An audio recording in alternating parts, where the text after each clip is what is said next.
Le deuxième, c'est les émotions, exigences émotionnelles. Donc, c'est devoir exprimer régulièrement une émotion que l'on ne ressent pas.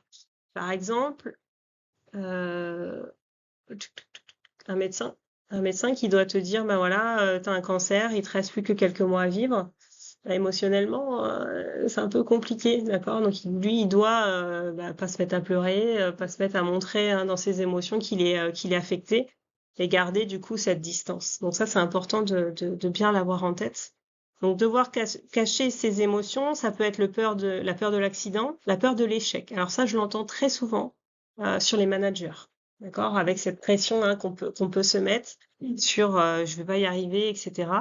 Et puis, il y a cette idée de peur d'autrui également dans certains métiers, par exemple au guichet, quand tu as déjà eu un hold-up, retourner après à ton guichet, c'est compliqué, d'accord? Donc tu restes sur cette idée de peur d'autrui et donc tu caches tes émotions. C'est l'idée de mettre un masque, tout simplement, un peu le masque du carnaval avec le sourire, alors qu'en fait derrière le masque, c'est vraiment tout l'inverse.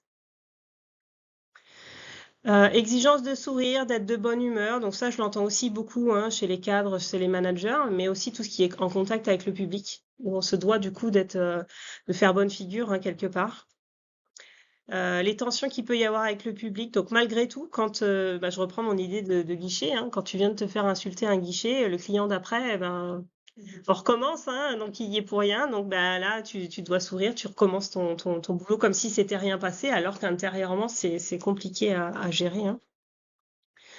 Contact avec la souffrance ou la détresse humaine. Donc là, je refais le parallèle avec le secteur médical ou social. Et donc cette idée toujours d'afficher une fameuse attitude positive, alors que peut-être à l'intérieur, c'est pas le cas.